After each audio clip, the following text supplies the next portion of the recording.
Merci de votre accueil. C'est toujours un plaisir, je le dis à chaque fois, mais c'est vrai, d'être à Lyon, d'aller au musée des Beaux-Arts, de faire une émission de radio locale, et puis surtout de vous retrouver dans cet endroit qui se consacre au cinéma avec passion, et ça, c'est tout à fait réconfortant. Alors voilà, je dois vous parler de Kubrick en 1 heure. C'est évidemment un tour de force et je ne parlerai que de certains aspects de son œuvre. Je le parlerai sans notes, en improvisant sans doute. Je connais suffisamment son œuvre pour en parler comme ça, donc ça va être un peu ad libitum. Je vais naviguer, vous excuserez peut-être parfois le coq à l'âne. Et puis le dernier quart d'heure, vous pourrez poser des questions complémentaires ou sur des aspects que je n'aurais pas développés ou même sur des choses que j'aurais pu dire qui vous ont choqué ou avec lesquelles vous êtes en désaccord. Voilà, donc je dois dire que le triomphe énorme que remportent les rétrospectives Kubrick à Lyon et à Paris, et cette exposition qui va certainement battre tous les records. Serge Toubiana, le directeur de la Cinémathèque française, ne le croyait pas, puisqu'il m'a dit oui, mais ça va être un grand succès, mais je pense que ça ne battra pas l'exposition Renoir, parce que là, il y avait les tableaux d'Auguste Renoir, c'était pas seulement du cinéma. Eh bien, non, c'est le plus grand succès certainement jamais remporté par un metteur en scène à la Cinémathèque française pour une exposition. Et j'en suis évidemment très ému parce que ça a été une longue bataille. Ça peut paraître paradoxal, mais j'avais proposé, quand la Cinémathèque française, il y a 5 ans, ne pouvait pas accueillir cette exposition qui vient de Francfort, qui est allée à Zurich, qui est allée à Rome, qui est allée à Gand, qui est allée à Melbourne, qui va aller à Los Angeles. En France, à Paris, il n'y avait pas d'endroit pour accueillir, il n'y avait pas la place. J'avais donc contacté le musée d'art moderne, le centre Pompidou, qui m'avait refusé cette proposition en disant c'est pas un artiste vraiment moderne, c'est pas Kubrick, c'est pas moderne. Alors je me suis demandé ce que ça voulait dire, parce que les psychanalystes, les peintres, les sculpteurs, les écrivains sont passionnés par Kubrick, tous les modernes sont passionnés par Kubrick, mais pas pour le centre Pompidou, qui par contre fait des rétrospectives Serge Boson, Luc Moulet, etc. Bon, ça c'est moderne, mais pas Kubrick. Alors je me suis dit, quelle est la raison pour laquelle il n'est pas moderne? Peut-être tout simplement parce qu'il a du succès. Peut-être que le succès est contradictoire avec la modernité. Un homme qui a des spectateurs dans les salles ne serait pas moderne. Voilà, c'est peut-être une explication. Peut-être aussi l'autre explication, c'est il y a un livre très passionnant de Antoine Compagnon, qui est professeur au Collège de France, qui s'appelle Les Antimodernes. Et il parle des artistes du XXe siècle qui sont modernes, mais en même temps antimodernes. Ça peut paraître un peu compliqué comme expression, mais je pense que c'est applicable à un certain nombre de cinéastes, c'est-à-dire les cinéastes qui effectivement créent des formes, qui sont des inventeurs de formes, qui sont très modernes aussi par les sujets dont ils parlent.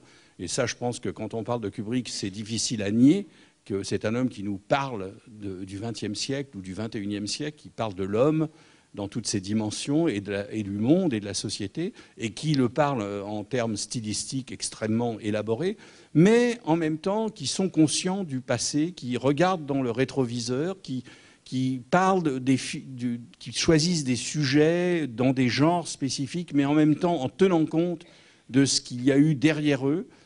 Donc c'est peut-être ça le moderne anti-moderne.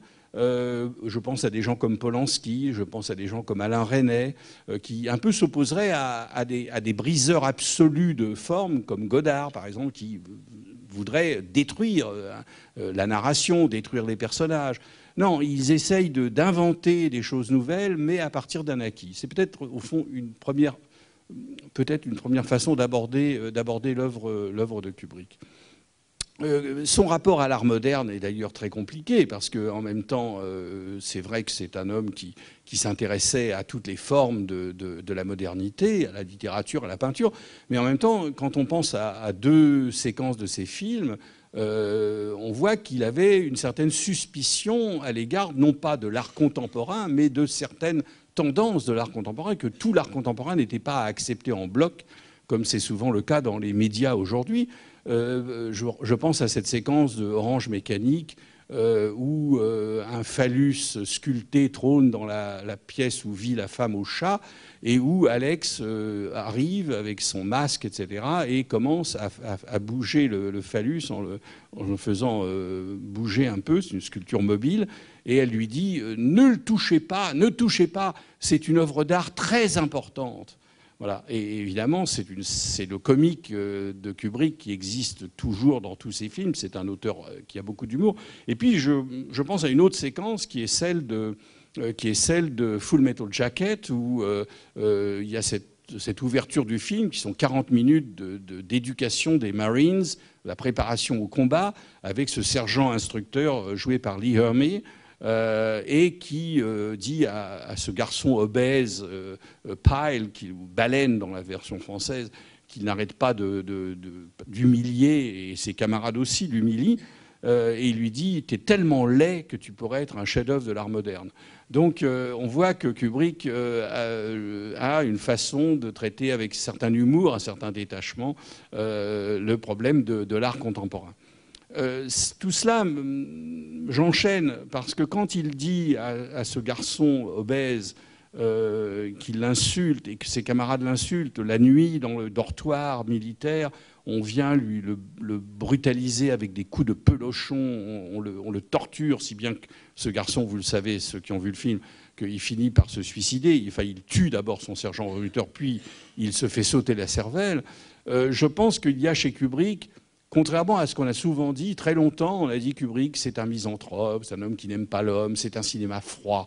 Non, c'est pas un cinéma froid, c'est un cinéma qui n'est pas sentimental. En ce sens, c'est vrai que le cinéma de Kubrick ne verse jamais dans le sentimentalisme. Mais dire qu'il n'y a pas d'émotion chez Kubrick, on peut le dire chez certains cinéastes. On peut dire par exemple que chez Peter Greenaway, il n'y a pas d'émotion. On peut le dire peut-être même dans beaucoup de films de Michael Haneke qu'il n'y a pas d'émotion. Je pense que c'est vrai qu'il y a certains cinéastes qui retiennent l'émotion. Mais chez Kubrick, je pense qu'il y a une vraie émotion, et en particulier l'émotion qu'il accorde aux victimes. C'est-à-dire, je pense que chez Kubrick, il y a une compassion pour les victimes. C'est une chose dont on ne parle pas tellement dans son cinéma. On retient les idées, on retient la force visuelle, mais on dit oui, mais c'est un cinéma froid. Quand vous voyez Les Sentiers de la Gloire et que vous voyez les 3 soldats qui vont vers le peloton d'exécution avec le prêtre qui les bénit et que l'un d'entre eux tombe dans les pommes parce qu'il va être tué par le peloton d'exécution, quand vous voyez justement dans Full Metal Jacket ce personnage de Baleine, quand vous voyez Lady Lyndon à qui son mari jette la fumée de son cigare le jour même de ses noces et qui va se plonger dans une sorte de mélancolie avec ses dames de compagnie pendant que son mari la trompe avec toutes les servantes. Quand vous voyez dans Orange Mécanique Alex rentrer chez lui après avoir été en prison et voir que sa chambre est occupée par un garçon de son âge que ses parents ont invité à vivre chez eux et qu'ils ont adopté comme un fils alors que leur propre fils, ils le tiennent à distance. Je pense que quand vous voyez même la mort de l'ordinateur dans 2001, l'Odyssée de l'espace, il arrive à même avoir de la compassion pour une machine. Alors on dit c'est la seule séquence où il a de la compassion et comme par hasard, c'est pas pour un être humain, c'est pour une machine. Non, sa compassion va jusqu'à avoir de la compassion pour une machine. Même il y a de la compassion dans Shining quand ce père qui a voulu tuer son fils et sa femme dans le labyrinthe se retrouve gelé, mort, frigorifié. Eh bien, comme dans la tragédie grecque, il y a, même si c'est un meurtrier horrible, fou, il y a de la compassion parce que là, il est mort. Et je pense que, ou dans Barry Lyndon, quand son fils meurt, le petit garçon meurt, et qu'il pleure cet enfant qui meurt devant ses yeux, il y a de la compassion. Donc je crois qu'on devrait, ou la jeune Vietnamienne qui est tuée dans Full Metal Jacket. Donc je pense qu'il y a, dans la plupart des films de Kubrick, presque tous, des moments d'extrême émotion, et je dirais même de compassion, et toujours du côté de ceux qui souffrent, de ceux qui sont les victimes. C'est donc une autre réflexion que je me suis faite en voyant les films de Kubrick. Je disais en même temps qu'il regarde dans le rétroviseur. Pourquoi ? Parce que tous ces films traitent de genres définis. C'est-à-dire c'est une chose qui a été dite assez souvent sur Kubrick, c'est-à-dire c'est quelqu'un qui passe par les genres. cinématographique. Il fait des films d'horreur avec Shining, il fait des films de guerre avec Full Metal Jacket et Les Sentiers de la Gloire, il fait des films en costume avec Barry Lyndon, il fait des films de science-fiction avec 2001, l'Odyssée de l'espace, il fait des films criminels avec L'Ultime Razzia et Le baiser du tueur. Il fait des fables comme Docteur Folamour et Orange Mécanique. Il fait aussi un film sur l'amour, sur le couple, plus, disons, moins dans un genre particulier.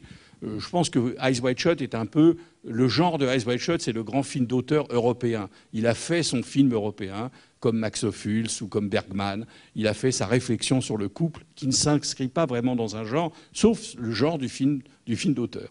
Mais à chaque fois, il part d'un projet qui peut paraître prétentieux, qui peut paraître vaniteux, qui peut paraître mégalomane. C'est que il a envie de faire le meilleur film dans ce genre-là. C'était un grand cinéphile comme Truffaut ou comme Godard. Il a fait ses classes au Musée d'Art moderne de New York. Avant de devenir metteur en scène, il a vu tous les classiques russes, soviétiques, italiens, le néoréalisme, Orson Welles, les grands muets, Chaplin, Murnau, Lang. Donc c'est un grand cinéphile. Et à chaque fois qu'il fait un film, il se dit, bon, j'ai vu des très beaux films, j'ai vu des films magnifiques, mais je vais faire mieux. Et je pense que c'est une démarche que tout artiste devrait avoir. C'est-à-dire que quand on fait un film, quand on écrit un roman, c'est ce que disait récemment Lobo Antunes, le grand romancier portugais. Il disait, quand on écrit un roman, on doit vouloir faire le meilleur roman jamais écrit.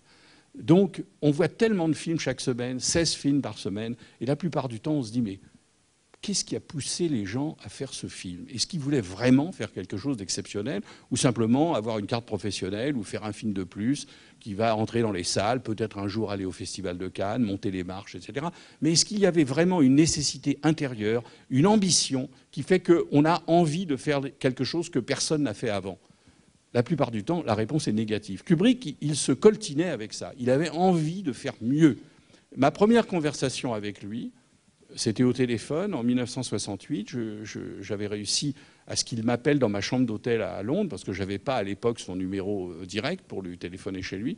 Donc il m'a appelé le matin. Je voulais avoir des photos pour Positif, des photos de 2001 qui n'étaient pas dans le jeu de presse normal. Bon, je vous passe les détails parce qu'il a commencé par me dire mais il faut avoir un trépied. Il m'a dit voilà, vous pouvez prendre des photos à même le film, vous allez dans une salle, vous vous installez. Enfin bon, c'était pour moi qui suis très peu manuel, il m'a complètement découragé. Mais par contre, il m'a posé des questions parce que Kubrick adorait se renseigner, s'informer. C'était un grand chercheur de réponses, d'informations sur tout. Et il m'a donc dit, il m'a posé des questions pour savoir. Et heureusement, j'avais fait des études d'histoire, donc j'ai pu lui dire que il préparait Napoléon, qu'il n'a jamais pu faire, comme vous le savez, et il me posait des questions sur les grands historiens français et les différentes écoles d'historiens sur Napoléon. Donc j'ai pu lui parler des historiens marxistes, Tersen, Soboul, j'ai pu lui parler des royalistes, j'ai pu lui parler des bonapartistes, j'ai pu lui parler des conservateurs qui défendaient, qui s'intéressaient à Napoléon, etc. Enfin bref.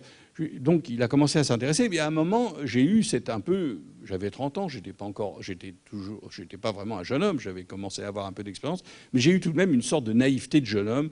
Je lui ai dit, mais pourquoi vous voulez faire encore un film sur Napoléon? Il y en a eu 80. Je lui ai dit, mais pourquoi vous voulez faire encore Napoléon? Et il me dit, ah oui, il y en a eu 80, mais est-ce que vous en trouvez un qui est vraiment très bon? Alors évidemment, comme tous les cinéphiles que j'étais à l'époque, je lui ai dit, bah oui, il y a le Napoléon d'Abel Gans. Il m'a dit, Napoléon d'Abel Gans, vous l'avez vu? Je lui ai dit, ah oui, bien sûr. Il me dit, oui. Il dit, Napoléon d'Abel Gans, d'accord, du point de vue technique, c'est extraordinaire. Quand le triple écran, le ballon captif qui monte, on filme les choses de très haut, tout ça, c'est éblouissant, les boules de neige. Techniquement, Abel Gans était un grand novateur, ça c'est incontestable. Mais est-ce que, quand vous avez vu Napoléon d'Abel Gans, après la projection, vous avez compris pourquoi c'était le plus grand stratège de l'humanité depuis Jules César? Pourquoi il avait un sens extraordinaire de la stratégie militaire? Et puis il me dit, la Révolution française, même, c'est un des plus grands événements de l'histoire de l'humanité. Et vous trouvez qu'on peut résumer la Révolution française avec Marat qui s'épouille, qui cherche l'époux, avec Robespierre qui a un visage plein de talc sur le visage, et Danton qui est à moitié ivre et qui pérore. Il me dit, ça me paraît très réducteur. Est-ce que vous avez compris ce qu'a pu être la Révolution française dans ses rapports avec Napoléon? Alors évidemment, je lui ai dit non, parce qu'il avait parfaitement raison. Donc voilà, c'était ce qui déterminait Kubrick, c'était de faire mieux. C'est-à-dire qu'il voulait être un inventeur de forme, comme Gans, mais en même temps, un cinéma qui pense, un cinéma qui vous fait comprendre davantage sur l'être humain, faire comprendre davantage la politique, etc. Et c'est vrai que le film d'Abel Gans est d'une naïveté totale. Et d'ailleurs, il a eu un jour une phrase assez passionnante. Il a dit, voilà, chez Chaplin, tout est dans le contenu et la forme est hyper simple. Chez Eisenstein, la forme est sublime, mais le contenu est rudimentaire. Et le metteur en scène qui réussirait à combiner Chaplin et Eisenstein, ça serait le plus grand metteur en scène. Il n'a pas dit, parce qu'il n'était tout de même pas mégalomane, contrairement à ce qu'on a dit, mais je pense que d'une certaine façon, il pensait à ça. C'est-à-dire combiner à la fois un inventeur formel, et c'est vrai qu'Eisenstein, en particulier, la musique de Prokofiev sur les images de Ivan le Terrible ou de Alexandre Nevsky a certainement influencé Kubrick dans son utilisation extraordinaire de la musique dans tous ses films.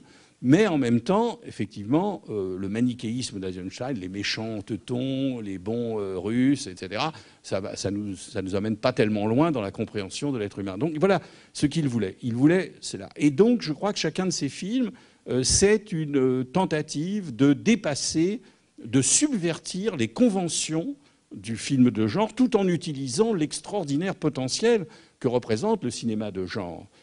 Parce que le public va voir des westerns, il va voir des films policiers, il va voir des films de science-fiction. Et aussi son utilisation, souvent de comédiens qu'on lui a reproché. On a dit oui, il est commercial, il prend Nicole Kidman et Tom Cruise, il prend Ryan O'Neal, il prend dans Dr. Folamour, Peter Sellers ou James Mason dans Lolita. Oui, parce que Kubrick était un homme qui était très conscient des enjeux du cinéma. Il savait qu'il dépensait de l'argent, mais il fallait que l'argent revienne. Et il savait que le public viendrait voir ces films à cause du fait que ce sont des films de genre, d'une part, et que ce sont des films avec des vedettes, d'autre part. Et que ça, c'était très important pour lui. Pas toujours. Full Metal Jacket, il n'y a pas vraiment de vedettes, même si Matthew Modine est un acteur assez connu. Mais néanmoins, il voulait attirer le public et l'amener. Et sur Nicole Kidman et Tom Cruise, on a écrit des imbécilités. On a dit, oui, alors pourquoi il va prendre ces deux acteurs? Mais il faisait un film sur le couple, et il a pris un couple en crise, qui évidemment, après un an de travail avec lui tous les jours, la crise a éclaté et ils ont divorcé quelques semaines plus tard. Mais il savait qu'avec cela, il tenait une tension à l'intérieur du couple qui était tout à fait extraordinaire, qui allait lui permettre. Bon, et aussi, on peut dire de Ryan O'Neal, par exemple, c'était un love story et tout ça, mais il savait qu'il lui fallait ce genre de personnage neutre, comme un buvard qui allait recevoir les émotions. Puisque je parle des comédiens, je pourrais dire qu'il y a un autre aspect très passionnant chez Kubrick, qui est que ces comédiens se divisent en deux catégories. Il n'y a jamais de jeu naturaliste ou de jeu réaliste. Aucun comédien de Kubrick ne joue psychologique, comme on dit au sens classique du mot psychologique. Il y a ou bien les comédiens expressionnistes, les comédiens exhibitionnistes, les comédiens qui surjouent de façon géniale, et c'est évidemment Peter Sellers dans Dr. Folamour, ou George C. Scott, ou Sterling Hayden, tous les acteurs de Dr. Folamour. C'est Malcolm McDowell dans Orange Mécanique, c'est le sergent recruteur Lee Ermey dans Full Metal Jacket, c'est Jack Nicholson évidemment dans Shining, ou bien alors des acteurs absolument neutres, poker face, comme on dit en anglais, le visage du poker, c'est-à-dire qu'on ne laisse transparaître aucune émotion. Et ce sont des acteurs sur lesquels on projette, c'est un peu le test de Rorschach, on projette ce qu'on sent. C'est-à-dire, par exemple, Ryan O'Neal, je le citais dans Barry Lyndon, Tom Cruise dans Eyes Wide Shut, Matthew Modine dans Full Metal Jacket. Ce sont des personnages qui sont neutres, ou bien les comédiens qui jouent dans l'Odyssée de l'espace, Gary Lockwood et Dan Duryea. Pas Dan Duryea, pardon. Kerr-Dullea, pardon. Kerr-Dullea. Bon, c'est au contraire des... Alors, Qu'est-ce que ça veut dire? Ça veut dire qu'il ne joue pas sur l'identification, qui est quelque chose de très anti-hollywoodien. En général, le grand cinéma hollywoodien, que j'adore par ailleurs, est un cinéma où vous vous projetez dans le personnage. Chez Kubrick, il y a toujours une forme de distanciation, parce que c'est un cinéma qui veut aller derrière les mythes, qui veut déconstruire les mythes, qui veut faire réfléchir le spectateur. Il n'est pas brechtien du tout, mais on peut apparenter son travail à une façon de distanciation par le jeu des comédiens, justement, qui sont ni identification à cause de la totale neutralité, où ils laissent rien paraître, ou au contraire par l'excès qui également interdit l'identification. Et d'ailleurs, dans tous ces films, il y a d'autres procédés d'identification. C'est par exemple la voix off. La voix off dans Barry Lyndon, qui n'arrête pas de commenter les actions, etc. Ce sont des cartons dans Shining, par exemple, ou alors, au contraire, un commentaire, ou alors la voix subjective, par exemple, dans Orange Mécanique, ou dans Full Metal Jacket, où c'est le protagoniste qui parle, qui raconte son histoire. Mais il n'y a jamais une vraie, totale possibilité d'identification.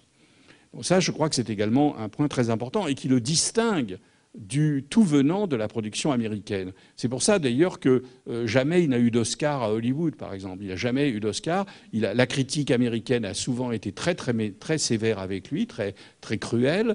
Et il a certes remporté de très grands succès, mais pas des succès comparables à Steven Spielberg ou à George Lucas, avec La Guerre des Étoiles ou avec Les Rencontres du troisième type ou L'Arche perdue, parce que justement son cinéma demande une certaine désarçonne, déconcerte et amène une certaine réflexion. Néanmoins, il a réussi, avec les 13 films qu'il a faits, à suffisamment gagner d'argent, faire gagner de l'argent à la Warner. Avant la MGM, il y a eu la Columbia, enfin la Warner à partir d'Orange Mécanique, qui fait que ces films étaient de tels succès qui lui permettaient de continuer à travailler et de faire les projets qu'il voulait en contrôlant tout. Il est intéressant, par exemple, de le comparer avec Orson Welles, parce que d'une certaine façon, Kubrick a joué pour les cinéastes d'aujourd'hui, les Tim Burton, les frères Cohen, les Tarantino, etc. Kubrick a joué le rôle qu'a joué Orson Welles 15 ans ou 20 ans plus tôt avec Citizen Kane. C'est-à-dire que c'est une sorte de référence absolue. C'est-à-dire que le génie de Welles, le génie de Kubrick ont inspiré toutes les générations qui ont suivi. Mais la grande différence, c'est que si vous regardez leurs films, 13 films pour Orson Welles, 13 films pour Stanley Kubrick, tous les deux sont morts à 70 ans. Donc c'est assez fascinant. Mais néanmoins, Welles a commencé avec tout à sa disposition. Citizen Kane, il a pris le meilleur décorateur, le meilleur scénariste, le meilleur musicien, le meilleur chef opérateur, etc. Il avait carte blanche. Et à la fin de sa vie, il a terminé en cherchant de l'argent un peu partout, avec des bouts de ficelle, tourné sans finir ses films, etc., dans une sorte de tour du monde où il fuyait les créanciers, où il essayait de trouver comment il pourrait produire avec le gouvernement iranien, avec la France, etc., et de moins en moins de public. Et au contraire, Kubrick a commencé avec rien. C'est-à-dire il a commencé dans la rue, dans un terrain vague, à tourner en faisant, par exemple, son deuxième film. Le premier est Invisible, il le détestait, il n'a jamais voulu qu'on le ressorte. Mais le deuxième film, Le baiser du tueur, on n'en parle jamais, c'est la nouvelle vague pure. C'est-à-dire mieux que la nouvelle vague. Or, on dit toujours, les Français, en 59, les 400 coups, à bout de souffle, les Français ont inventé un cinéma où le metteur en scène lui-même prend en charge, signe son film. Kubrick l'a fait 3 ans avant, mais encore plus fortement que la nouvelle vague, puisque Le baiser du tueur est tourné dans les rues de New York comme à bout de souffle, sauf que Kubrick a fait la photo, il n'avait pas de Raoul Coutard, il a fait lui-même la photo, il a fait le scénario tout seul, il a fait la photographie, donc la mise en scène et le montage. Donc c'est vraiment le metteur en scène absolu, total. Et il a terminé en faisant la même chose, c'est-à-dire que Kubrick faisait ses films sur la table de montage, il montait pendant 1 an, exactement comme Godard à Roll, c'est exactement la même démarche.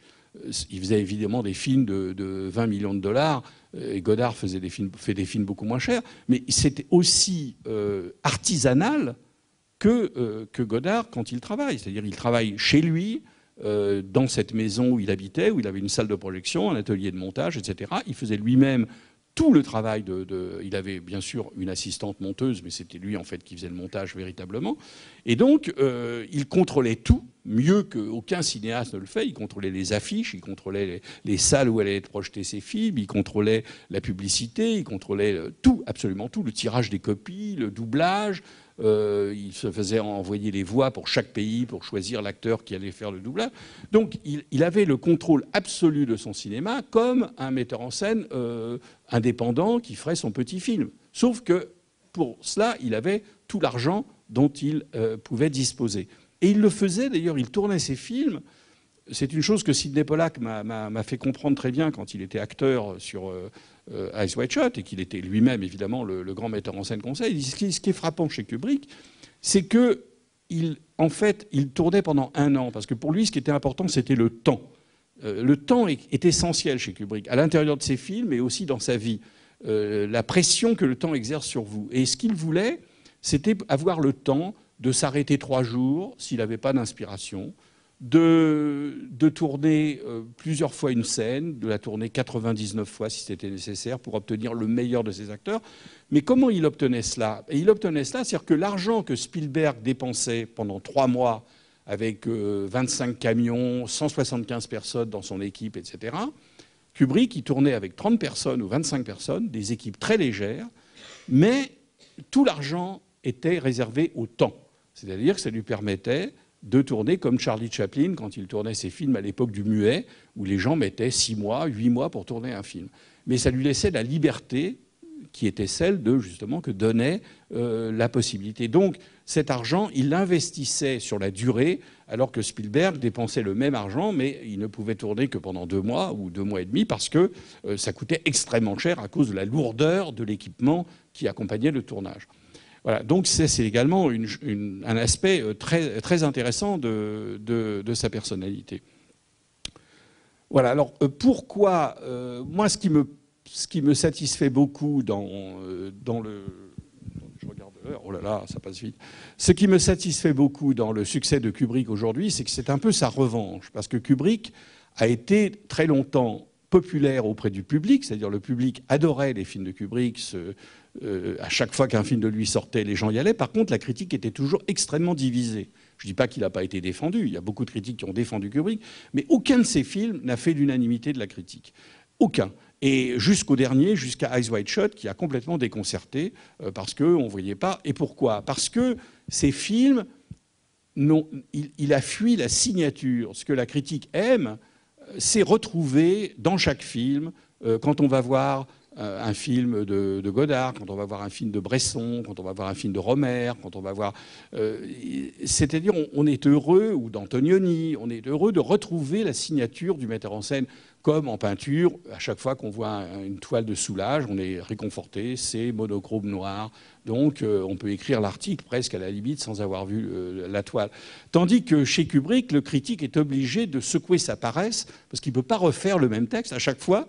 Il vient de faire Orange Mécanique, il croit être sauvé, pof, Barry Lyndon. Quel rapport? Ensuite, Barry Lyndon, Shining. Donc il faut à chaque fois remettre les pendules à l'heure et à chaque fois réfléchir à comment aborder, c'est-à-dire faire le même travail que Kubrick, qui lui, pour chaque film, fait un travail d'investigation, etc., et de renouvellement. Donc ça, c'est la première raison. La deuxième raison, je crois, c'est que Kubrick est très difficile à épingler idéologiquement, politiquement, et on aime bien que les gens soient dans une catégorie. Alors au début, Kubrick, il a été identifié à quelqu'un de gauche, avec Les Sentiers de la Gloire, qui n'a pas été interdit, mais qui a été... On a demandé aux artistes associés, le gouvernement français, c'était la guerre d'Algérie, a demandé aux artistes associés distributeurs du film de ne pas le présenter à la commission de censure, donc de ne pas le sortir en France, parce que sinon vous nous obligez à l'interdire. Ça vous avance à quoi? D'avoir un contrôle fiscal à la fin de l'année? Bon, donc... tâchez de ne pas le présenter. Donc les artistes associés, obéissants, n'ont pas présenté le film, qui en fait n'a jamais été interdit, contrairement à ce qu'on écrit un peu partout. Le film n'a jamais été interdit parce qu'on ne l'a jamais présenté et on ne l'a jamais sorti en France. Il a fallu attendre 17 ans. Mais tout cela, comme Les Sentiers de la Gloire était un film pacifiste, surtout contre la hiérarchie militaire, qui envoyait des gens à l'exécution pour désertion, etc., pour en fait satisfaire leur propre carrière de militaire, le film a été classé comme un film de gauche, ce qui d'ailleurs me semble évident. Spartacus, qui n'est pas un film de Kubrick vraiment, puisqu'il a fait la mise en scène, mais dans son cas, la mise en scène ne suffit pas, il faut le préparer depuis le début jusqu'à la fin, et que c'est un projet qu'on lui a donné au bout d'une semaine, parce que Anthony Mann avait été licencié par le producteur du film, Kirk Douglas, qui en plus était l'acteur principal. Donc Spartacus était écrit d'après un roman d'un communiste, Howard Fast, d'après un scénario d'un autre communiste américain, Dalton Trumbo, une des 10 victimes du McCarthyisme. Donc Kubrick a renforcé sa position d'homme de gauche. Mais Docteur Folamour, évidemment, comme il s'attaquait au péril nucléaire, etc., et à la folie des militaires et des politiques, ça a également à nouveau renforcé. Mais en même temps, ça a commencé à se fragiliser parce que Kubrick est un pessimiste. Et évidemment, le pessimisme n'est pas une notion de gauche. La gauche croit, et je ne cache pas mes opinions, j'ai voté à gauche toute ma vie, mais la gauche croit que l'homme n'arrête pas de progresser. C'est-à-dire que l'homme progresse grâce à la science, grâce à l'éducation, et de plus en plus, l'homme va vers l'épanouissement grâce au changement dans la société. C'est la société qui, en fait l'homme mauvais. C'est Rousseau. C'est-à-dire l'homme est comme cela parce que la société est mal faite. Et dès que la société est bien faite, voire Staline, eh bien à ce moment-là, l'homme s'épanouit et devient vraiment heureux. Pas du tout, nous dit Kubrick. Kubrick nous dit le problème, il ne nie pas l'importance de la société, ce serait idiot. Et d'ailleurs, lui-même est un rebelle, est un anarchiste, est un libertaire, et il déteste l'autorité. L'autorité de l'Église, l'autorité de l'armée, l'autorité du politique, l'autorité des militaires. Ça a été toujours un des sujets de sa satire et de son humour. Mais néanmoins, ce qu'il nous dit, c'est que l'être humain, malheureusement, est en même temps à la fois... Il a deux visages. Il a le visage, effectivement, il invente la pénicilline, il peint la chapelle Sixtine, il écrit des livres admirables, il fait des films, etc. Mais il est aussi une bête qui, le XXe siècle, c'est le siècle le plus effrayant, malgré tous les progrès de l'homme, soi-disant. On n'a jamais autant tué, autant de génocides, du goulag au camp d'extermination, de Pol Pot. Voilà. Donc constamment, l'homme est une bête, et la bête sommeille au fond de chaque homme. Et elle est toujours prête à arriver d'un seul coup, et c'est ce qu'il raconte dans tous ses films. Dans tous ces films racontent toujours la même histoire, c'est-à-dire on prépare quelque chose de rationnel, on prépare un hold-up, on prépare la campagne de Russie comme Napoléon, on s'installe dans un grand hôtel pour gérer, on est heureux, on va écrire son roman tranquillement, etc. Enfin, peu importe, les Sentiers de la Gloire, le général croit avoir tout manigancé pour obtenir son avancement. Dans tous les films de Kubrick, presque tous, dans 2001, l'Odyssée de l'espace, tout marche, on a le meilleur ordinateur du monde, on a une mission, etc. Et puis, il y a un grain de sable, la paranoïa, la jalousie sexuelle, on pète les plombs, etc. Et tous ces beaux projets tombent comme un château de cartes, donc on n'y arrive pas. C'est-à-dire que c'est le conflit entre la rationalité de l'homme et puis, en même temps, l'irrationalité de cet homme qui est sa part animale. Et donc, Kubrick, qui était fils de médecin, à mon avis, est resté médecin. C'est-à-dire qu'il a fait les études qu'un bon docteur juif souhaiterait faire à ses enfants, et non pas faire de la photo ou faire du cinéma. Donc, en fait, il était un médecin, c'est-à-dire c'est un homme qui voulait faire des diagnostics et nous raconter des fables où il nous avertissait, il nous disait « Regardez qui vous êtes, n'oubliez pas que vous êtes une bête. » Aussi, pas seulement, aussi. Un nihiliste dirait l'homme est une bête. Comme Céline, l'amour, c'est la portée des caniches, ou je ne sais pas quoi, c'est l'éternité de la portée des caniches. Oui, chez Céline, il y a le nihilisme. Il n'y a pas de nihilisme chez Kubrick. C'est un pessimiste, mais qui croit en l'homme. Simplement, il veut avertir, il veut montrer, nous faire connaître. C'est-à-dire qu'il y a une entreprise de la connaissance. Il appartient d'ailleurs à cette grande tradition juive. C'est celle de Kafka. Je pense que s'il avait vécu au Moyen-Âge, il aurait été un alchimiste qui voulait transformer le plomb en or. Il aurait étudié le Talmud s'il avait été un rabbin. Donc il y a une volonté de connaissance, l'entreprise de connaissance. Mais en même temps, il nous dit attention, attention. L'homme, la culture, par exemple, les nazis, on le sait, faisaient brûler les juifs dans l'après-midi. Le soir, ils allaient chez eux, ils écoutaient du Schubert. Ils adoraient la grande musique, ils lisaient les écrivains, etc. Bon. Donc, cette culture n'est pas une protection. Et donc, c'est évidemment un constat qui est très inquiétant et qui ne coïncide pas avec le fait qu'on nous dit tout est la faute de la société. Non, Kubrick nous dit que, et bien sûr, la société a des responsabilités, mais l'être humain a aussi des responsabilités. Donc je pense que c'est ça qui fait l'unité des films de Kubrick. Que dire? Enfin, il y a tellement de choses à dire. Aussi, c'était, comme les peintres de la Renaissance, c'était un homme qui avait un grand intérêt pour la technique. Les peintres de la Renaissance se posaient des questions sur la perspective, ils se posaient des questions sur le pigment de la peinture, etc. C'est-à-dire que la recherche, la création artistique est intimement liée à la technique. Et je pense que les films de Kubrick, c'est aussi, c'est pour ça que ça passionne aussi tous les jeunes aspirants cinéastes, c'est parce que dans tous les films de Kubrick, il y a la recherche de moyens techniques pour permettre une meilleure expression artistique. Par exemple, quand il a fait installer des objectifs Zeiss qui étaient utilisés par la NASA à grand angulaire pour avoir un minimum de lumière dans Barry Lyndon. C'est une recherche photographique pour que nous soyons pour la première fois au XVIIIe siècle. C'est-à-dire qu'on vive dans des endroits où la seule lumière qui vous éclaire, c'est celle des chandelles, c'est celle des... Voilà. Et donc, recréer vraiment, comme il a fait dans l'Odyssée de l'espace, où là, il y avait un travail considérable sur les maquettes, qui fait que, comme le disait Polanski, c'est le premier film de science-fiction où on a vraiment l'impression d'être dans l'espace. Quand vous voyez Métropolis, vous voyez les maquettes. On voit bien qu'il y a des trucages. Dans l'Odyssée de l'espace, on ne voit rien. Et même 40 ans plus tard, on est toujours stupéfait par le réalisme extraordinaire. On est en 2011, mais 2001, c'est encore devant nous. Les avancées techniques de 2001, du point de vue des maquettes, du point de vue de la centrifugeuse, le vaisseau spatial, etc., c'est tout à fait fascinant. Bon, dans Barry Lyndon, c'est le travail sur la lumière. Dans Shining, c'est l'adoption de la Steadicam, cette caméra où le chef opérateur est harnaché et suit les personnages qui courent dans le couloir, etc., et où on ne sent aucune secousse et on suit vraiment le mouvement. Bon, tout cela, c'est une recherche où la recherche technique va de pair avec la recherche artistique. Et d'ailleurs, Kubrick lui-même, quand il dirigeait ses films, il tenait la caméra pour les scènes où la caméra était portée à la main.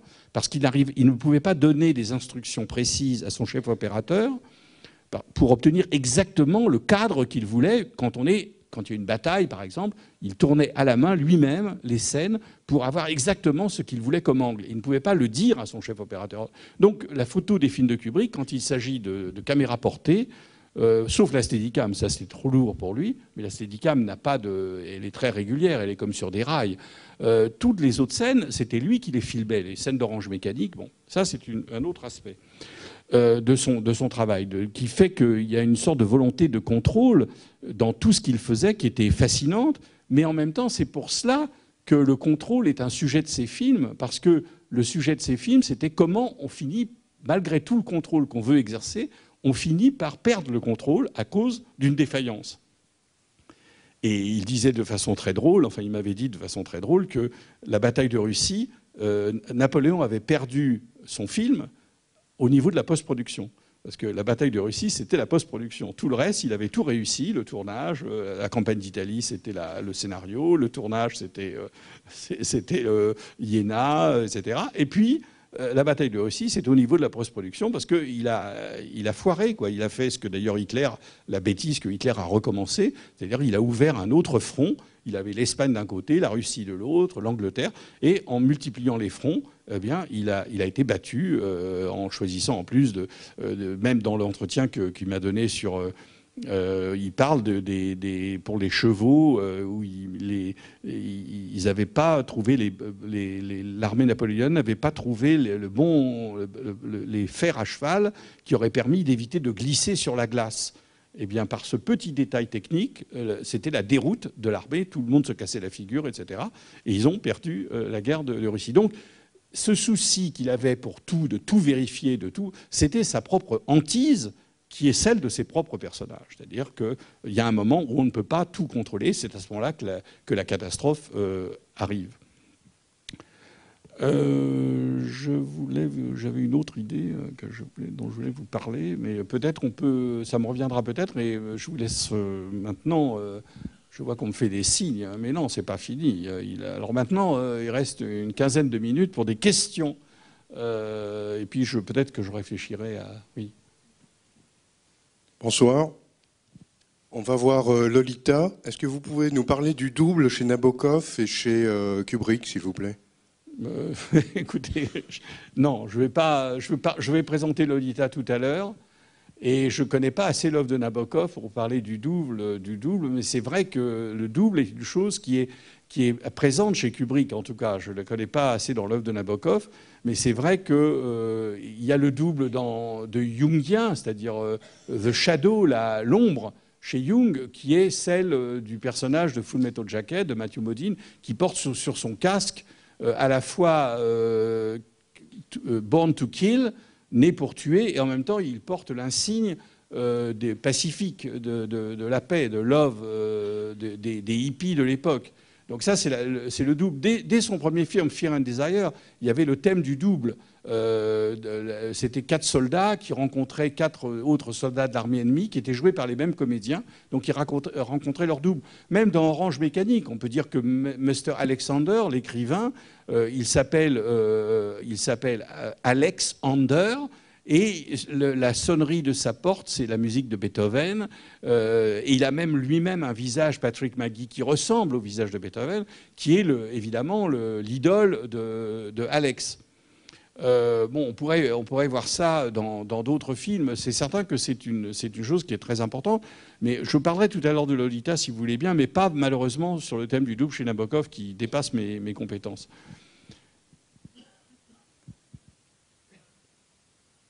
D'autres questions ?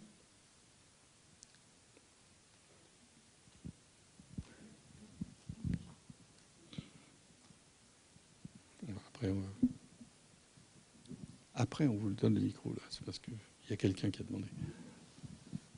Oui ? Bonsoir. Je voulais savoir si vous aviez lu une interprétation une analyse de Eyes Wide Shut qui avait été publiée dans Dialogue, qui parlait du paradis perdu. À propos de ce film, c'était écrit par Stanislas Bouvier et Serge Besançon. Est-ce que vous vous en souvenez de cette analyse? J'ai pas lu. Qui était une analyse assez biblique du film. Non, ça vous dit rien? J'ai pas lu. J'ai vraiment pas lu Dialogue. Enfin, je connaissais pas cette publication, donc j'ai pas lu le livre. Mais vous savez, Kubrick a nourri énormément d'exégètes. Il y a des livres magnifiques qui viennent de sortir il y a un an chez Gallimard. Il y a un livre de Philippe Fraisse qui s'appelle Le cinéma au bord du monde, qui est tout à fait remarquable, qui étudie Kubrick dans ses rapports avec le nazisme, avec l'Holocauste. Il y a un livre qui vient de sortir de Sam Azulis, là, qui vient de paraître à la Transparence, qui est une grande étude sur l'odyssée philosophique de Stanley Kubrick, ses rapports avec Heidegger, avec Nietzsche et avec Hegel. Donc ça n'arrête pas de provoquer l'analyse. Monsieur, là. Attendez, non, on vous donne un micro.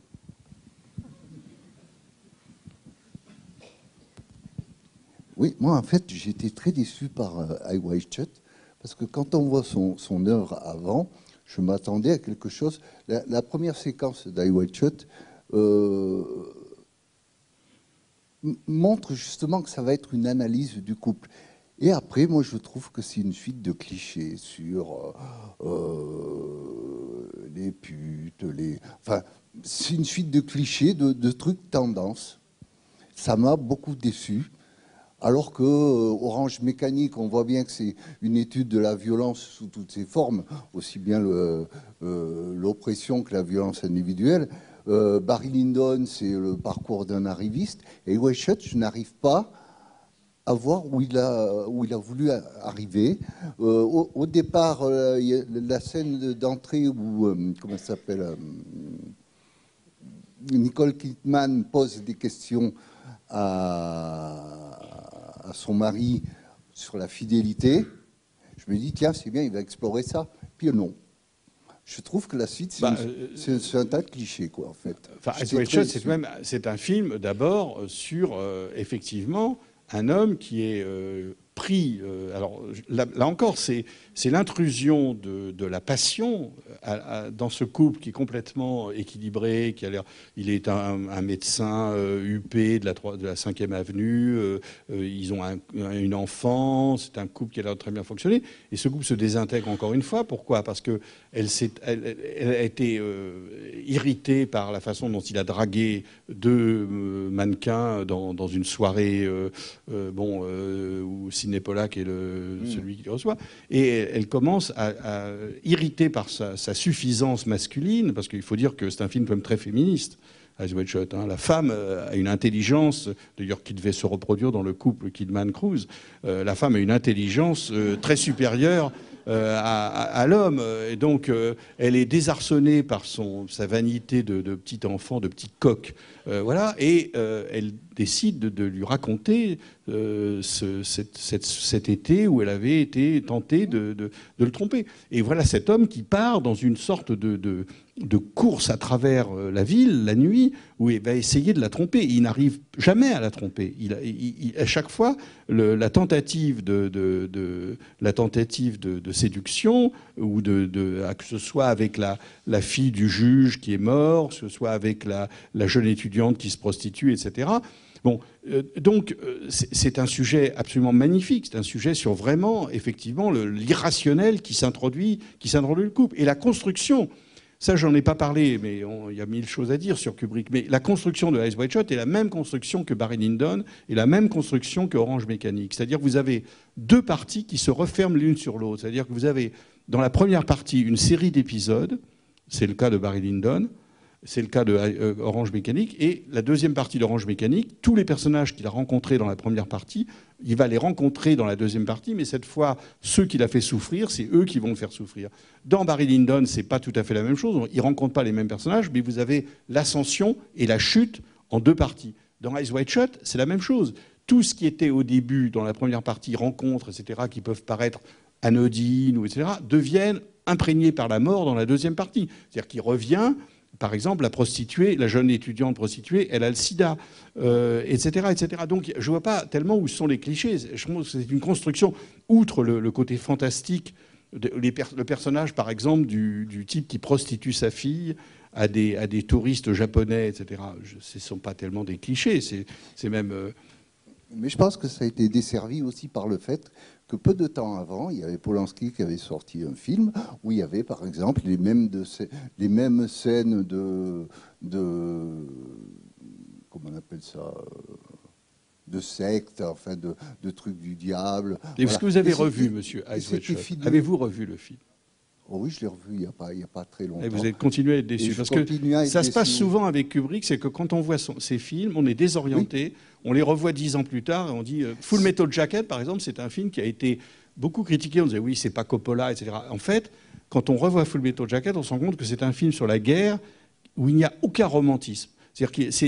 Parce que Kubrick a une sorte de regard au laser d'une lucidité absolue. Dans Full Metal Jacket, il n'y a pas du Wagner. Il n'y a pas du lyrisme, il n'y a pas de l'opéra. La guerre, c'est pas de l'opéra, ce n'est pas du lyrisme. La guerre, c'est terrible. C'est une expérience terrible. Et il le montre comme on va jusqu'à l'os. Il n'y a pas de chair, on va directement aux choses essentielles. Je ne peux pas vous dire que je pense que Eyes Wide Shut, c'est un film qui ne ressemble à aucun film. Pour moi, ce n'est pas du tout un film de mode, parce que je trouve que Eyes Wide Shut ne ressemble à aucun film qui est sorti en 99. C'est un ovni, au point de vue formel. Si on devait leur rapporter à quelque chose, ça devrait plutôt à certains films d'Ophuls, par exemple.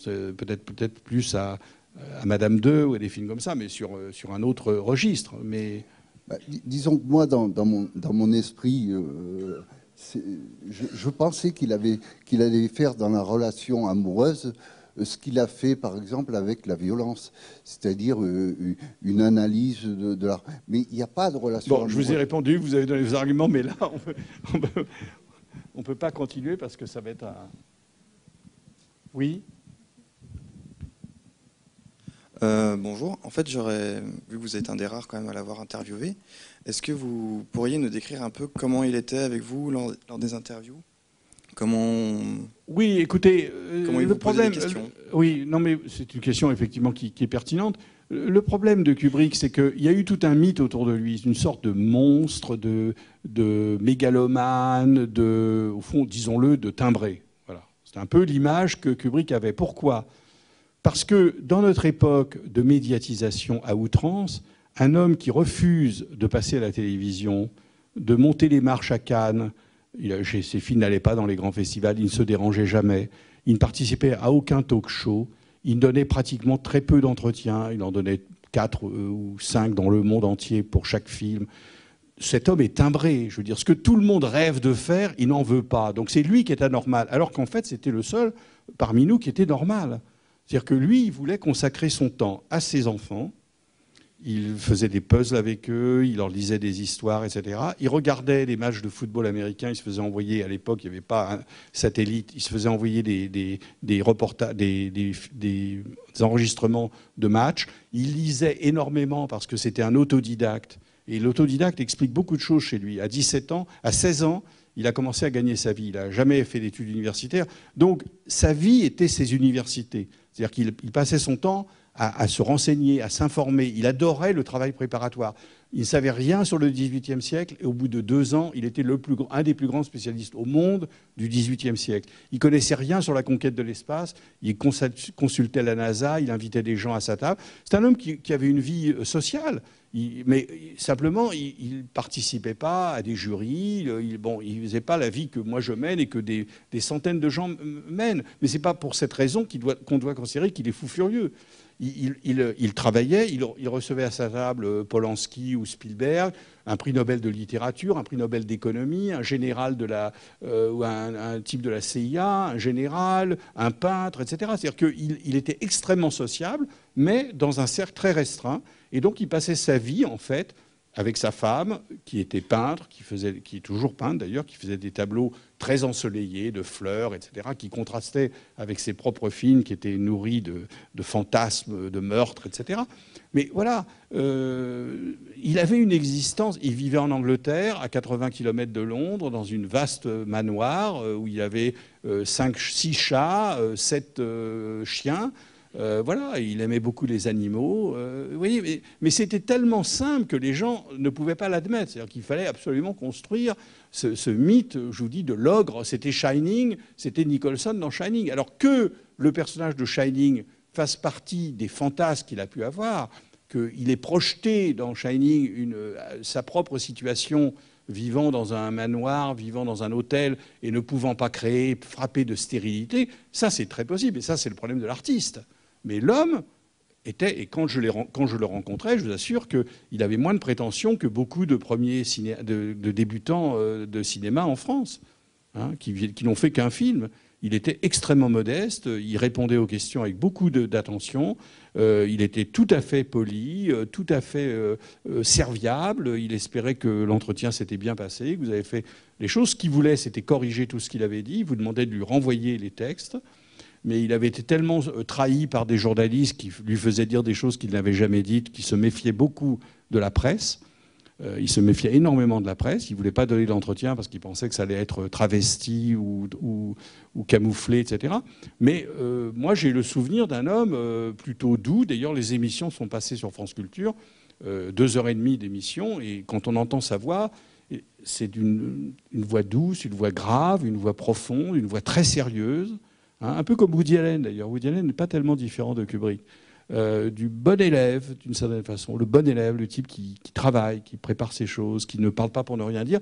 Et la haute élévation aussi de ses discours. Ça m'a frappé, parce que je ne les avais pas réécoutés, je ne les avais pas depuis 30 ans. Ce qui me frappait dans ces entretiens, c'était le haut niveau. C'est-à-dire jamais de l'anecdote. Jamais, oui, j'ai choisi un tel, il portait un costume rayé, puis nous avons été boire un verre. Non. Tout le temps au niveau. Réflexion sur l'esthétique, sur le style, sur la technique, etc. Ce que je voudrais ajouter, enfin moi je veux bien continuer, autant que vous voulez, mais ce que je voudrais ajouter, c'est qu'il ne faudrait pas non plus croire que Kubrick, c'était, quand j'ai parlé de contrôle, que c'était quelqu'un qui était soumis au contrôle dans toutes ses activités. C'est-à-dire c'était un homme capable d'utiliser le hasard. Par exemple, quelqu'un comme Bresson il faisait refaire 70 fois la même prise. Les gens disaient, mais c'est la même que la première, pourquoi 70 fois? Et Bresson ne bougeait pas, tandis que Kubrick était quelqu'un qui improvisait. C'est-à-dire, par exemple, le sergent recruteur, le sergent instructeur de Full Metal Jacket, c'était un homme qui avait travaillé comme conseiller de Coppola pour Apocalypse Now. Kubrick l'avait fait venir pour lui poser des questions, etc. Et puis, il s'est rendu compte que ce type, quand il se mettait à parler, avait un langage extraordinaire.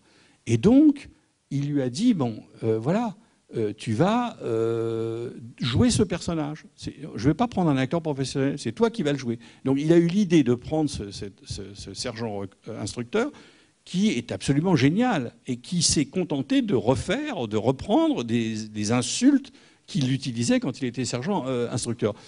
Dans Orange Mécanique, ils tournaient la scène, et c'est là aussi c'est intéressant par rapport au temps dont ils voulaient disposer. Ils tournaient la scène du viol de Madame Alexander dans la maison de cet opposant politique.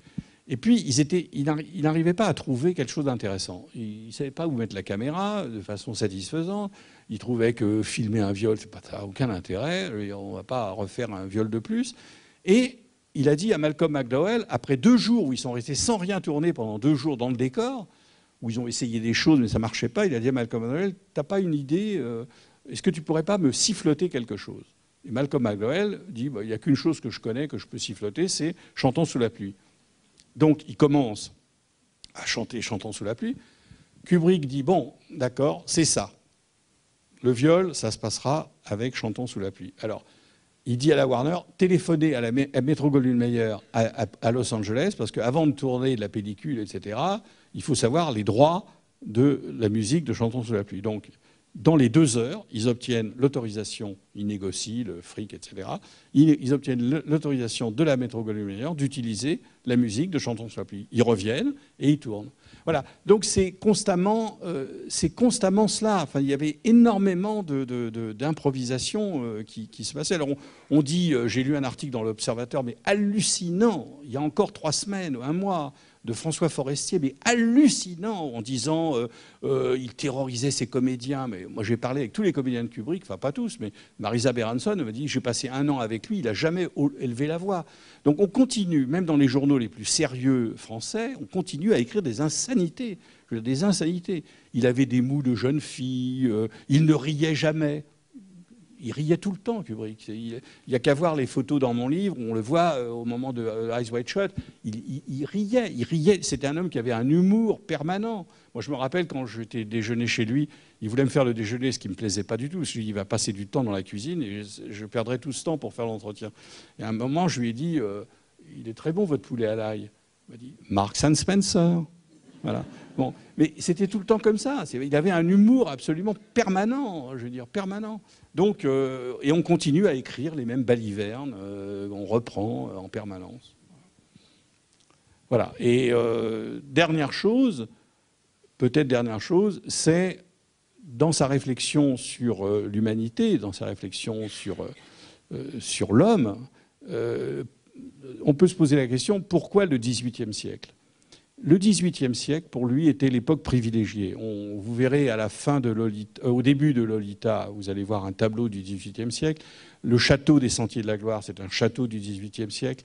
Dans Orange Mécanique, il y a des guerres de gangs dans un casino abandonné XVIIIe siècle.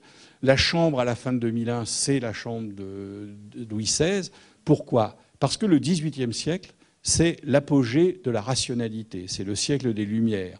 C'est-à-dire c'était un siècle qui croyait à la perfectibilité de l'homme. Ça a débouché sur la Révolution française. C'est-à-dire qu'on allait enfin établir un État ou une société dans laquelle l'homme serait émancipé de toutes les sornettes de la royauté, de l'Église, etc. Et le résultat, c'est que tout de suite après, on plonge dans la terreur, l'échafaud, les milliers de victimes, et on plonge dans les guerres napoléoniennes, les massacres à n'en plus finir, le cannibalisme dans les armées de Napoléon, les gens qui se mangeaient entre eux parce qu'ils n'avaient plus rien à bouffer, etc. La guerre en Espagne de Napoléon, etc.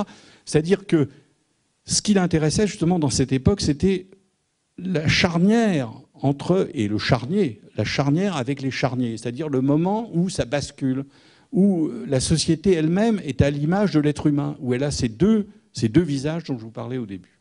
Merci beaucoup.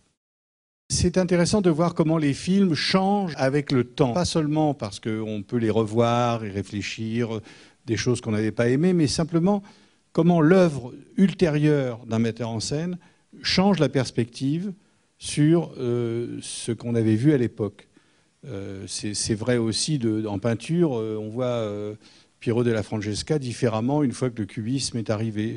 On découvre des structures dans sa peinture que, évidemment, on ne pouvait pas voir à l'époque où il les a créées. Dans Lolita, c'est un film qui a été extrêmement controversé à l'époque et plutôt même mal reçu. Le slogan publicitaire, c'est « Comment ont-ils pu tirer un film de Lolita ?» Et évidemment, les petits malins répondaient « Ils l'ont pas pu ».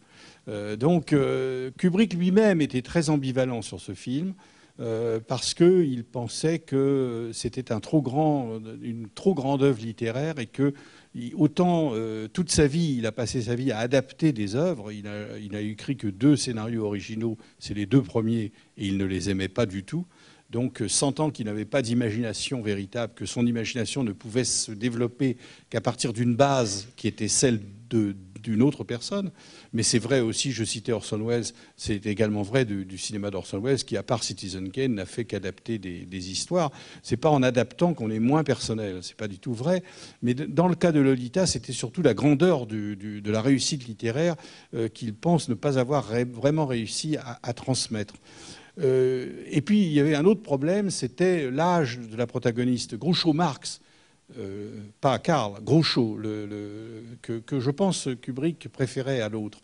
Groucho Marx disait, quand Lolita est paru, je vais arrêter de le lire pendant 6 ans pour le temps qu'elle ait 18 ans.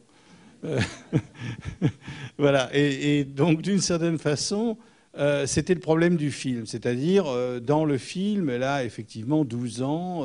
Kubrick nous dit qu'elle a 15 ans dans ce film, son personnage. Et ça devient un autre film que La Nymphette, qui probablement aurait été aujourd'hui, certainement, Irina Ionesco ou sa fille Eva, dont on va voir le film à Cannes. Ça ne la gênerait pas du tout de montrer une petite fille pubère, etc. Je crois qu'au cinéma, c'était pratiquement infilmable, cette pédophilie qui est au centre tout de même du roman de Nabokov. Mais c'est différent en littérature qu'au cinéma. Donc Kubrick a pris une actrice plus vieille que le rôle qu'elle jouait, mais en même temps, c'est une jeune fille, c'est déjà une jeune fille. Et donc, le film s'est déporté, ce n'est plus une perversion, c'est plutôt une obsession. C'est d'ailleurs l'obsession d'un homme pour une très jeune femme, une très jeune fille, et comment cette obsession se transforme quasiment en folie. Et quand on voit ce film aujourd'hui, il est très différent de ce qu'on avait vu à l'époque. À l'époque, on avait vu auparavant Les Sentiers de la Gloire, je l'ai dit, Spartacus, L'Ultime Razzia, c'est-à-dire des films qui étaient des films vraiment de genre criminel ou de guerre. Et voilà qu'on a ce film qui a désorienté beaucoup le public à l'époque, et surtout la critique d'ailleurs. Le public lui a fait encore un succès, comme toujours chez Kubrick. Et quand on le voit aujourd'hui, on est très étonné. D'abord, on est très étonné par la tonalité gothique, noire, qui annonce déjà d'autres films de Kubrick. On est étonné aussi par les 3 rôles que joue Peter Sellers, qui joue un psychanalyste, qui joue un auteur de théâtre, il joue plusieurs rôles. Évidemment, ça annonce le film suivant, qui est Docteur Folamour, où Peter Sellers va va jouer le président des États-Unis, le savant nazi et l'officier britannique qui est dans la base de Burpelson. Donc déjà, on voit l'admiration de Kubrick pour Peter Sellers. Je parlais tout à l'heure de l'improvisation. Il paraît, d'après le chef opérateur Oswald Morris, qui ne s'est pas très bien entendu avec Kubrick, parce que les chefs opérateurs, au début de la carrière de Kubrick, ne pouvaient pas supporter que ce monsieur savait plus de choses sur leur métier qu'eux-mêmes. Donc Kubrick, sans arrêt, n'arrêtait pas de leur dire « mettez pas cet objectif, éclairez davantage, c'est pas bien ». Donc ça les exaspérait. Dans Spartacus, par exemple, Russell Metty, qui était un grand chef opérateur de Hollywood, il ne supportait pas que ce garçon de 29 ans venait lui donner des conseils techniques parce qu'il savait mieux.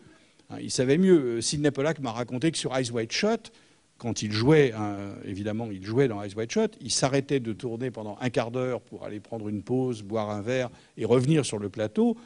Sidney Pollack, grand metteur en scène, le chef opérateur, j'ai oublié son nom, du film, grand spécialiste de la lumière, disait bon, alors on recommence. Kubrick disait ah non, attendez, c'est plus la même lumière. Il y avait une toute petite changement de lumière sur le plateau, mais minuscule, que seul Kubrick avait vu. Ni le metteur en scène, ni le chef opérateur l'avaient vu. Donc, comme me disait John Alcott, le chef opérateur d'Orange Mécanique, il disait ce qui est merveilleux avec Kubrick, c'est qu'on apprend quelque chose tous les jours sur son propre métier, et en plus on est payé à la fin du mois. Voilà. Bon, donc, dans Lolita, Oswald Morris, le chef opérateur, qui donc, je disais par ailleurs, ne s'est pas très bien entendu avec Kubrick, néanmoins disait que pratiquement tout le rôle de Peter Sellers était improvisé. C'est-à-dire que Kubrick laissait Peter Sellers inventer. Peter Sellers venait du cabaret, venait des Goon Shows, un spectacle surréaliste très, très brillant. Et donc, il lui faisait entièrement confiance et il va le réutiliser à nouveau dans Dr. Folamour. Voilà, donc je ne vais pas m'éterniser sur ce film qui est pour moi un très beau film. Quand on l'a... Évidemment, il n'a pas... Peut-être la première fois où j'ai senti que Kubrick était exceptionnel et unique, c'est Folamour, qui est vraiment pour moi le tournant majeur. Mais néanmoins, Lolita est un film remarquable, ne serait-ce que par les interprétations. James Mason, évidemment, est un acteur britannique. D'ailleurs, ce qui est intéressant dans ce film, c'est que, à part la mère et la fille, c'est-à-dire Shelley Winters et Sue Lyon, qui sont américains, tout le reste de la distribution, ce sont des Anglais. Et ce qui est également intéressant, c'est que le film est tourné à Londres et que, comme ça arrive souvent chez Kubrick, il fait tourner par une deuxième équipe des paysages, parce qu'il tourne à Londres un road movie qui se passe à travers les États-Unis. Mais il a tourné en studio, il aimait beaucoup le travail en studio qui lui permet de se concentrer avec les comédiens. Et donc, c'est son premier film tourné en Angleterre. Il l'a fait pour des raisons financières, parce qu'une grande partie du financement venait de l'Europe. Donc il a pu tourner, et ensuite il s'est installé à Londres. Et il a trouvé que Londres était un endroit merveilleux pour travailler. Tout le monde parlait la même langue que la sienne. Les acteurs, les techniciens anglais étaient exceptionnels. Et en plus, il n'y avait pas l'insécurité qu'il avait connue à New York. Donc il s'est installé. Et aussi, ça lui permettait de se tenir à distance des grands studios hollywoodiens. Il y avait 12 000 kilomètres qui le séparaient. Donc il respirait davantage que d'avoir sur le dos les producteurs américains qui viendraient voir le soir, les rushs, etc. Donc il s'est installé à Londres en 61-62. Et le reste de sa vie, les 40 dernières années suivantes, il est resté citoyen, enfin pas citoyen britannique, mais enfin il est resté pour vivre et travailler en Angleterre. Donc Lolita raconte la même histoire que les autres films de Kubrick. C'est aussi comment un être humain, professeur, rationnel, etc., assez sceptique, assez ironique à l'égard du monde, va tomber amoureux, et cet amour va transformer sa vie. Bonne soirée.